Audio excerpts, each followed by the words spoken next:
Masechet Sanhedrin, traité Sanhedrin, Daf Yud Dalet, feuille numéro 14. Nous sommes à la feuille 13. 4 lignes avant la fin de la page. La Gemara demande Vechad lo Samir. Est-ce que vraiment un seul juge ne peut pas faire l'ordination rabbinique? Ve'amar Rav Yehuda amar Rav. Pourtant Rav Yehuda a dit au nom de Rav. Beram zechor oto aish letov. Effectivement, souviens-toi de cet homme pour le bien qu'il a fait. Rabbi Yehuda ben Bava Shemo. Son nom est Rabbi Yehuda, fils de Bava. Sheimalehu, car sans lui, Nishtakechu dine knasot l'Israël aurait été oublié les jugements concernant les sanctions de la Torah en Israël. Nishtakechu, la Gemara demande, on aurait oublié, pourquoi? Megarsinu, on n'avait qu'à les apprendre. Et là, Batlou dine knasot l'Israël. Mais il veut dire que les jugements concernant les sanctions de la Torah auraient disparu d'Israël. Car une fois l'empire impie, c'est-à-dire celui de Rome, a édicté un édit sur Israël, chez Kol HaSomer Yehareg, stipulant que tout celui qui ordonnerait un rabbin serait tué. Et tout celui qui serait ordonné, Yehareg, lui aussi serait tué. Et la ville où aurait eu lieu cette ordination rabbinique serait détruite. Et que les marges de la ville dans lesquelles on aurait pratiqué l'ordination rabbinique seraient détruites. Ma'asa Rabbi Yehuda ben Bava. Qu'a fait alors Rabbi Yehuda, fils de Bava? Halar ve'ashavlo ben shnei harim gedolim. Il est parti et s'est assis entre deux grandes montagnes, ou ben shnei hayerot gedolot, et entre deux grandes villes, ou ben shnei tromei Shabbat, et entre deux marges des villes concernant le Shabbat, ben Usha le Shfarham, entre la ville de Usha et celle de Shfarham, le Samar Sham Chamisha Zekenim. Il a donné là-bas l'ordination rabbinique à 5 sages, Ve'eluhen, qui sont Rabbi Meir, Rabbi Yehuda, Rabbi Shimon, Rabbi Yosef, Rabbi Elazar ben Shamoua. Rabbi Meir et Rabbi Yehuda et Rabbi Shimon et Rabbi Yosef et Rabbi Elazar fils de Shamoua. Rav Avia Mosif af Rabbi Nechemia. Rav Avia rajoute également Rabbi Nechemia. Kevon shehikiru oivehen bahen. Et lorsque leurs ennemis ont remarqué cela, Amar lahen, il leur a dit, Rabbi Yehuda ben Bava à ses disciples, Banai Rutsu, mes enfants, courez pour vous enfuir. Amrou Rebi Maté Alecha. Ils lui ont dit, maître, et qu'est-ce qui va advenir de toi? Puisque lui était trop vieux pour courir. Amar lahen hareni mutal ifnehem keven shen lahofrim. Il leur a dit, je serai à leur disposition à eux, comme une pierre qui n'a personne pour la retourner. Amrou Lozazu Misham. Et nos sages ont dit que les ennemis ne sont pas partis de cet endroit-là, avant d'avoir enfoncé dans son corps 300 fois des coups de glaive vers Kikvara, et ils en ont fait comme une passoire. En tout cas, on voit donc d'ici qu'il a donné l'ordination rabbinique alors qu'il était seul. Or, on avait dit qu'il faut être 3. Et l'Agmara répond, Rabbi Yehuda ben Bava harina avu bahadeh. Avec Rabbi Yehuda ben Bava, il y avait encore d'autres sages pour faire l'ordination. Et pourquoi on ne les a pas comptés? De Rabbi Yehuda ben Bava. C'est par honneur pour Rabbi Yehuda ben Bava, on n'a parlé que de lui. Rabbi Meir, Rabbi Yehuda ben Bava s'après. Et Rabbi Meir, est-ce que c'est vraiment Rabbi Yehuda ben Bava qui lui a donné l'ordination rabbinique? Ve'amar Rabba bar Chana, pourtant Rabba, le fils de Chana, a dit, Amar Rabbi Chanan, non Rabbi Chanan, Kol haomer Rabbi Meir, Losmacho, Rabbi Akiva, tout celui qui dit que Rabbi Meir, ce n'est pas Rabbi Akiva qui lui a donné l'ordination rabbinique, et ne l'a toré, il est dans l'erreur. La Gemara répond, Samché Rabbi Akiva velo kiblou. Effectivement, Rabbi Akiva lui a donné l'ordination rabbinique, cependant les sages ne l'ont pas accepté, parce que Rabbi Meir était trop jeune. Samché Rabbi Yehuda ben Bava, et plus tard, c'est Rabbi Yehuda ben Bava qui lui a donné l'ordination rabbinique, ve kiblou, et les sages l'ont accepté. Amar Rabbi Yehoshua ben Levi, en smicha bechutza la'aretz. Rabbi Yehoshua ben Levi dit qu'il n'y a pas d'ordination rabbinique hors d'Israël. Mais en smicha, Qu'est-ce que ça veut dire qu'il n'y a pas d'ordination rabbinique? Il est ma de l'odain les dîners knassot klal, bechutza la'aretz. Si ça veut dire qu'on ne peut pas juger les jugements concernant les sanctions de la Torah en dehors d'Israël et qui doivent être faits par ceux qui ont l'ordination rabbinique. Ve'atnan, pourtant, dans la Mishnah, il est dit, Sanhedrin noeget ben ba'aretz ou ben bechutza la'aretz. Le petit Sanhédrin de 23 peut siéger et en Israël et en dehors d'Israël. Et donc si déjà il peut siéger pour les condamnations à mort, à plus forte raison pour les sanctions de la Torah. Et là, de l'osamchinan bechutza la'aretz. Seulement on veut dire qu'on ne donne pas l'ordination rabbinique en dehors d'Israël. La Gemara dit pshita. Il est évident que somchin bechutza la'aretz nismachim ba'aretz. Si ceux qui donnent l'ordination rabbinique se trouvent en dehors d'Israël et ceux qui la reçoivent se trouvent en Israël, ça ne marche pas. Pourquoi? On a bien donc dit que on ne peut pas donner l'ordination rabbinique quand on est en dehors d'Israël. Et là,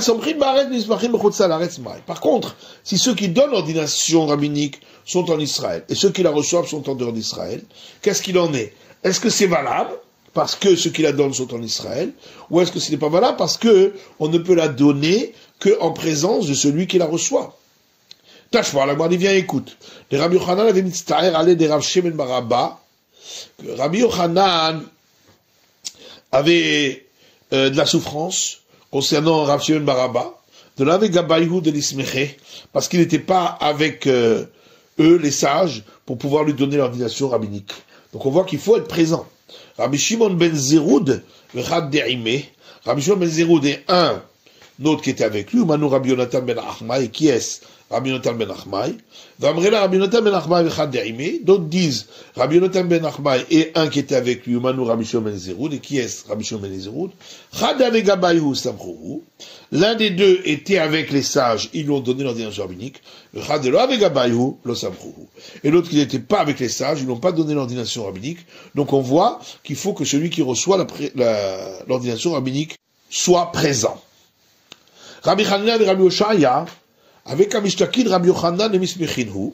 Rabbi Hanina et Rabbi Oshaya, Rabbi Yochanan s'est efforcé de pouvoir leur donner l'ordination rabbinique. Et il n'a pas réussi. Chaque fois, il manquait des sages pour pouvoir le faire. Avec Amitztaher, tout va. Et à cause de cela, il souffrait beaucoup. Amroulé, ils lui ont dit, que le maître ne souffre pas, parce que nous sommes des descendants de la maison de Eli, le grand prêtre, or Rabbi Shmuel ben Achmeni a dit au nom de Rabbi Yonatan, d'où sait-on que de la descendance de Eli, il n'y a personne qui reçoit l'ordination rabbinique. Chez Nehemar, parce qu'il est dit à son sujet, il n'y aura pas d'anciens de ta maison à tout jamais. Maïzaken, c'est un ancien. Il est Mazaken Mamash. Si ça veut dire une personne âgée, vraiment. Vaketiv, c'est déjà écrit, Kol Marbit Betecha Yamutu Anashim. Tous ceux qui naîtront de ta maison mourront dès l'âge adulte. Et la Smicha. Mais on parle de recevoir l'ordination rabbinique. Rabbi Zera, avamitamer minuismeche. Rabbi Zera se cachait pour ne pas recevoir l'ordination rabbinique. D'Amar Rabbi Elazar, parce que Rabbi Elazar a dit, l'olam est kavel vekayam. Toujours sois dans l'ombre, et ainsi tu vivras longtemps. Kevan de Sham'a, l'era de Amar Rabbi Elazar. Mais lorsqu'il a entendu cet enseignement de Rabbi Elazar qui dit, Ein Adam, olelik doula ila imken mochalim lo al kol avonotav, qu'un homme ne monte à une autre fonction que lorsque on lui a pardonné toutes ses fautes, alors il s'est présenté aux sages pour que il lui accorde l'ordination rabbinique. Qui samchoura le Rabbi Zera, et lorsque on a donné l'ordination rabbinique à Rabbi Zera, charoulé, on a chanté pour lui à Ri, le chant suivant, lo kechal velo serak velo pirkus. C'est comme une femme qui n'a pas besoin ni de fard aux yeux, ni de maquillage sur la figure, ni de jolies tresses veille à la traîne, et elle est pleine de grâce. Et donc lui aussi. Qui samchoua le Rabbi Ami ou le Rabbi Assi. Et lorsque on a donné l'ordination rabbinique à Rabbi Ami et à Rabbi Assi, Sharoul et Wachi, on leur a chanté le chant suivant. Kol minden smucholana. Que des gens comme eux, donnez-leur l'ordination rabbinique pour nous. Lotismechulana, et ne donnez pas l'ordination rabbinique pour nous. Lo misarmitin, ni de personnes qui sont comme des chiffons, qui ne donnent pas d'explication à ce qu'ils font. Velo misarmisin, ni de personnes qui tronquent les règles de la Torah. Vamrelalo mechamisin, d'autres disent, ni de gens qui nous empêchent de comprendre les règles de la Torah. Velo miturmisin, ni de gens qui sont comme ces graines amères. Rabbi Avaou qui avait atim metifta le Bekessar. Rabbi Avaou, lorsqu'il venait de la maison d'études à la maison de l'empereur, Nafke matronita le Bekessar, les grandes dames de la maison de l'empereur sortaient, Msharianle, et elles chantaient pour lui. Rabba de Amé, c'est le chef de son peuple. Madbarna de Umate, le guide de sa nation. Butsina dinehora, la lumière qui éclaire, Berich Matier l'Ishlam, que ta venue soit bénie en paix. Arriva Tegla Bishlosha. On a vu dans la Mishnah que pour la cérémonie où on tranche la nuque de la génisse, il faut 3 juges, et on a vu également l'opinion qu'il faut 5. Tanou Rabanan. Nos sages ont enseigné dans une braïta. C'est écrit donc dans le verset, et sortiront tes sages et tes juges pour mesurer la ville la plus proche de l'endroit où on a trouvé le mort. Zekenecha shnaim, parce que c'est écrit tes sages, donc ça fait 2 au minimum. Shoftecha shnaim, c'est marqué tes juges, donc ça fait 2 au minimum. Ven beddin shakul. Or, le tribunal ne peut pas être composé d'un nombre pair de membres. Mosifim alehem odechad, donc on rajoute encore un. Arikan Ramisha, ça fait 5. Divrei Rabbi Yehuda, ça c'est les paroles de Rabbi Yehuda. Rabbi Shimon Omer, Rabbi Shimon dit Zekene Hashnaim, c'est écrit tes sages, donc ça veut dire 2 minimum. Ven beddin shakul, et parce que il ne peut pas y avoir de tribunal formé de nombre pair de membres, Mosifim alehem odechad, on rajoutera encore 1. Arikan Shlosha, ça fait 3. L'Agmar dit Rabbi Shimon a échauffé Chamaï Avidle. Et Rabbi Shimon, qu'est-ce qu'il fait du mot tes juges? Hahu bibaile, les muchadim chez Bishoftecha. Ce mot-là, il l'utilise pour dire qu'il faut que ce soit tes juges particuliers, c'est-à-dire ceux qui viennent du Grand Sanhédrin. Rabbi Yehuda mizikne zekene chanafka. Rabbi Yehuda, il apprend ça déjà du fait que l'on est écrit les sages, c'est marqué tes sages. Rabbi Shimon, et Rabbi Shimon lui dit imizikne aveamina zikne ashuk. Si c'était écrit seulement des sages, on aurait dit même des sages qu'on trouve dans la rue, pas forcément qui siègent dans un tribunal rabbinique. C'est pourquoi le verset dit tes sages, pour dire ceux qui siègent dans le Sanhédrin. Si c'était écrit seulement tes sages, Aveamina Sanhédré Ketana, on aurait pu croire qu'il s'agit de sages qui siègent au petit Sanhédrin de 23. C'est pourquoi la Torah a rajouté et tes juges, pour dire ceux qui sont particuliers parmi tes juges, donc qui siègent au grand Sanhédrin. Rabbi Yehuda, alors que Rabbi Yehuda a gamar zikne zikne, mivesamru zikne adet yedehem. Lui, il apprend cela par une déduction du fait de similitude de termes. C'est écrit ici des sages, et c'est écrit aussi des sages dans le verset concernant le taureau offert en expiatoire pour le tribunal rabbinique, où il est écrit « Et ils imposeront les sages de l'assemblée leurs mains ». Et de la même manière que là-bas il s'agit des sages spécifiques de l'assemblée avec un article défini donc du grand Sanhédrin,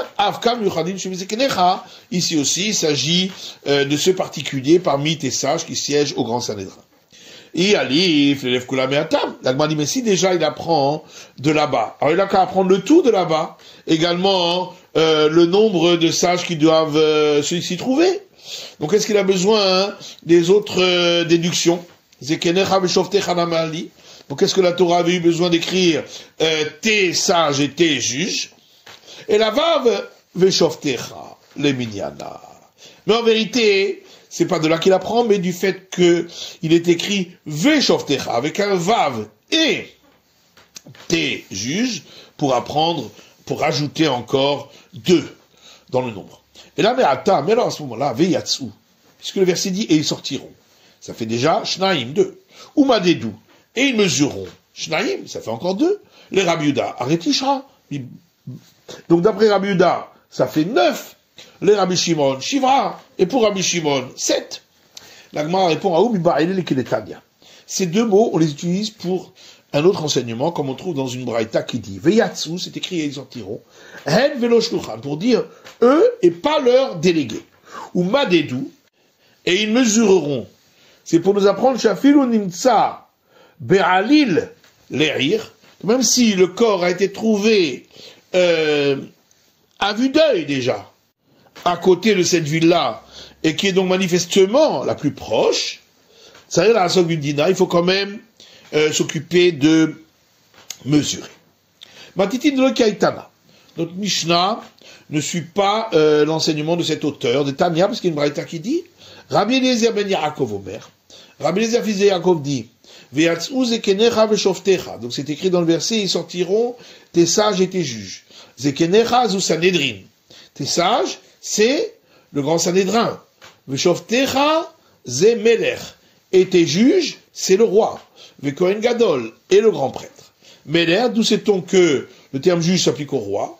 Dire-t-il parce qu'il est écrit Melech b'mishpat ya'amid eretz. Le roi dans la justice, il fera tenir la terre. Kohen gadol, et le grand prêtre, dire-t-il parce qu'il est écrit Uvatel a kohanim aleviim. Et tu viendras chez les prêtres les lévites, ve'la shofet, et chez le juge de cela. Donc c'est le grand prêtre. Ibaya allez-vous. On s'est posé la question, Rabbi Eliezer ben Yaakov, bechada panik, ou betarte panik. Rabbi Eliezer ben Yaakov, est-ce que c'est que sur un point qui s'oppose aux autres, à Rabbi Yehuda et Rabbi Shimon, ou sur 2 points? Mais même avec Kohen Gadol panik, est-ce qu'il s'oppose sur le fait qu'il nécessite qu'il y ait le roi et le grand prêtre? Aval be Sanhédré, par contre, pour les juges du Sanhédrin, Ike Rabbi Yehuda, Ike Rabbi Shimon, soit ils pensent comme Rabbi Yehuda qu'il en faut 5, soit comme Rabbi Shimon qu'il en faut 3. On dit, mais Sanhédrin n'a mis pas ligue. Ou peut-être qu'il n'est pas d'accord avec eux également concernant le Sanhédrin. D'Amarkula Sanhédrin Bainan, que d'après lui, il faut tout le grand Sanhédrin, les 71 juges. Rabbi Yosef, tâche pas. Rabbi Yosef dit, viens, écoute, une preuve d'une braïta qui dit, Pagi, Veimra Alehen. Si un sage a trouvé le grand Sanhédrin dans un des quartiers, à l'extérieur du temple, et dans les murailles de Jérusalem, appelé Beit Pagi, Veimra Alehen, et il s'est rebellé contre leur enseignement qu'il lui avait donné, il a enseigné à l'inverse, Yecholte Amraato Amraa, j'aurais pu croire que cette rébellion est considérée effectivement comme une rébellion et qui serait passible de mort. C'est pourquoi le verset a dit, et tu te lèveras et tu monteras vers l'endroit où qu'aura choisi l'Éternel. Donc c'est seulement si le Sanhédrin se trouvait à l'intérieur du temple, qui est son endroit. La mettre chez Makom Gorem. On apprend de là que l'endroit est important. Si t'es pas à l'endroit, il ne sera pas passible de mort. Alors la Gemara demande de Nafak Kama. Combien a été donc sorti dans le cas qu'on a rapporté? Il est Mamik Satan, si c'est seulement une partie. Peut-être que ceux qui se trouvaient à l'intérieur du temple étaient d'accord avec lui. Donc pourquoi on aurait pu croire que c'est considéré comme une rébellion? Et la Pshita de Nafukulu. Et donc forcément, il faut dire que tous sont sortis. Les mailles, et pourquoi ils sont sortis? Il est mal d'avoir un rachut, si c'est pour quelque chose qui n'est pas un commandement. Mimatsu nafke, est-ce qu'ils avaient le droit de sortir tous à l'extérieur et se trouver à l'extérieur du temple? Vaketif, pourtant c'est écrit dans le verset, dans le Cantique des Cantiques, Shorerer Agan Hassahar, ton nombril, c'est-à-dire le centre du monde, qui est le temple, s'y trouve un bassin qui a la forme de la lune, Et donc ça fait référence au grand Sanhédrin, qui étaient assis tous en demi-cercle dans le temple.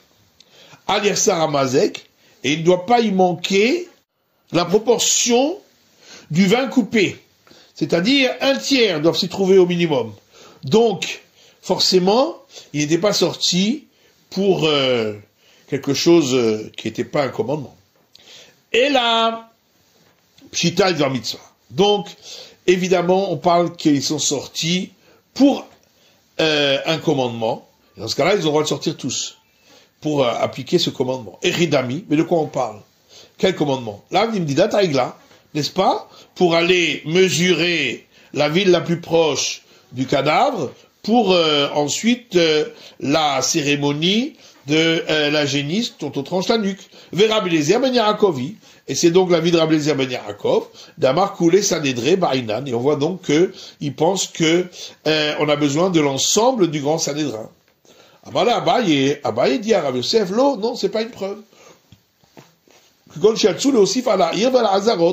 On peut dire qu'ils sont sortis pour accomplir le commandement, que le grand Sanhédrin soit là, lorsque on élargit la ville de Jérusalem, ou les parvis du temple, pour les sanctifier, qui est comme c'est écrit dans une Mishnah. En Mosifim Alaïr, on n'a pas le droit d'élargir la ville de Jérusalem, donc l'endroit sanctifié, derrière les murailles, Va'ala Hazarot, ni les parvis du temple qui sont sanctifiés, et la Bebeddin, si ce n'est en présence du grand Sanhédrin, chez le Shivrim Ve'echad, de 71. Tania Kemate de Rabbi Yosef. Par contre, il y a une braïta qui suit ce qu'avait dit Rabbi Yosef, qu'effectivement, il y a une preuve d'ici. Puisque la braïta dit, Metsa'an abed Pagi. S'il les a trouvés dans le quartier de Bet Pagi, Veimra Alehen, et il s'est rebellé contre leur enseignement, que Golchiatsu Lemdinat Aigla, par exemple, s'ils sont sortis, tout le grand Sanhédrin, pour mesurer la ville la plus proche concernant la cérémonie de la génisse, ou le Hosif al-Aïr à la Hazarot, ou pour élargir la ville de Jérusalem, ou les parvis du temple. J'aurais pu croire que sa rébellion serait considérée comme une rébellion et serait condamnée à mort. C'est pourquoi le verset dit et tu te lèveras et tu monteras à l'endroit que Dieu aura choisi. Mais la Beth Shabbakom Gorem, de là on apprend que c'est l'endroit du temple qui lui donne ce statut-là qu'il se sera rebellé. On a vu dans la Mishnah que une plantation de sa 4e année, ainsi que la seconde dîme, dont on ne connaît pas la valeur des fruits, il faudra 3 pour l'évaluation, pour pouvoir les racheter contre de l'argent. Tanou Rabanan. Donc ça, j'en sais dans une braïta. Qu'est-ce que ça veut dire une seconde dîme dont la valeur n'est pas connue? Perot Kivu, c'est des fruits qui ont un peu pourri. Veyain Sheikrim, du vin qui a un petit peu tourné au vinaigre. Ou Maot Sheiklidou, ou des pièces ayant la sainteté de la seconde dîme parce que on avait racheté la seconde dîme sur ces pièces-là et qui ont rouillé.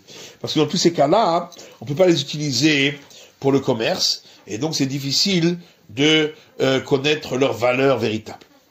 Alors, Tanou Rabanan, ça j'ai enseigné dans une braïta, de la seconde dîme dont on ne connaît pas la valeur, pour dire Notobishlosha, la kochot. Il faut racheter devant 3 commerçants pour évaluer. Avalom Bishosha Shen ne kochot. Mais pas 3 qui ne sont pas des commerçants. Afilou Nochi Echad Mehen. Et même s'il y a un non-juif parmi eux, c'est valable pour évaluer. Afilou Echad Mehen Be'alim. Ou même si l'un d'entre eux est le propriétaire de ces fruits. Baïr Rabbi Amia. Rabbi Amia pose une question. Shosha Batilim Torkis Echad Mahu. S'ils étaient 3, mais ils étaient tous associés à la même bourse Donc, est-ce qu'ils sont considérés comme 3 personnes différentes ou comme une seule? Tashma, viens, écoute. Ishushten Shav, c'est écrit dans une braïta. Un mari et ses 2 femmes, Podin Maaser Sheni, peuvent être les évaluateurs pour racheter la seconde dîme, Shendama Viedorim, dont on ne connaît pas bien la valeur. Alors, on voit bien que ils se nourrissent à la même source, malgré tout, sont considérés comme 3. La Gemara dit c'est pas une preuve. Dis-moi qu'il Rav Papa ou Bat Abasura. Peut-être c'est comme par exemple Rav Papa et sa femme qui était la fille d'Abasura et qui sont indépendants financièrement l'un de l'autre. Avec des choses Bishlosha. On a vu dans la Mishnah que pour racheter le sanctifié, il faut devant 3 évaluateurs. Matitine de l'eau qui haïtana. Notre Mishnah ne va pas comme cet enseignement d'une Moraïta d'Etalia, parce qu'il y a une Moraïta qui dit, Rabbi Eliezer ben Yaakov Omer, Rabbi Eliezer ben Yaakov dit, Afilut Sinura shel Ekdesh, même une petite fourchette du domaine sanctifié, c'est Cha'asara ben Adam Livdota. Il faut 10 hommes pour l'évaluation, pour le rachat. Amar le Rapapa là-bas, il Rapapa dit, Abba, il Bishlama le Rabbi Eliezer ben Yaakov, t'as marqué Shmuel. On comprend la vie de Rabbi Eliezer ben Yaakov. Il pense comme Shmuel. D'Amar Shmuel, car Shmuel dit Asara Kohanim Ktuvin Beparasha. Pourquoi c'est écrit dans la Mishnah que pour le rachat de biens immobiliers, il faut 10? Parce que c'est marqué 10 fois le terme prêtre concernant l'évaluation dans ce passage dans la Torah. Et donc on comprend que Rabbi Eliezer ben Yaakov, il applique cela également pour le rachat de biens mobiliers, parce que ça se trouve également auparavant dans le même passage, dans la Torah. Et là, les rabbanan. Par contre, après les sages, Shlosha Manalu, d'où ils apprennent qu'il faut 3. Vérité Madirti Behu Shlosha. Alors, tu vas répondre parce que, concernant l'endroit spécifique où on en parle, c'est marqué 3 fois le terme prêtre. Alors, la Gemara dit Karkao Dirti Behu Arba'a, Tisge Barba. Mais alors, juste après, quand on parle des biens immobiliers, c'est écrit là-bas que 4 fois le mot prêtre. Donc il devrait suffire 4. Or ils sont d'accord qu'il en faut 10. Ritema Rinami, tu vas dire, ben oui, effectivement, pour eux, 4 suffirait. Alors maintenant, la Karkaotisha avec Cohen. Alors pourquoi c'est écrit dans notre Mishnah que pour les biens immobiliers, il faut 9 plus un prêtre, ce qui fait 10. Et ils sont d'accord là-dessus. Et là-bas, les Meshalme Behu Asara. Alors, qu'est-ce qu'il faut répondre? Parce que les biens immobiliers, c'est à la fin du passage, et à la fin du passage, si on prend depuis le tout début du passage, on arrive à 10 fois le terme prêtre. Et c'est pourquoi il faut 10 personnes. Et des choses de Meshalme Beushita. Mais alors, quand le verset parle au milieu de ce passage des sanctifications de biens mobiliers, où là, à la fin de cette partie-là, on arrive à 6 fois le mot prêtre. Non pas 3, parce que 3 c'est sur ce point-là, mais auparavant déjà on parlait de 3 concernant la valeur forfaitaire donnée par la Torah pour celui qui fait le vœu de la donner. Alors, les Barushita, il faudrait donc 6 personnes, Kashia, et on reste sur la question. C'est la fin de l'étude du Dafyut Dalet, de la feuille numéro 14.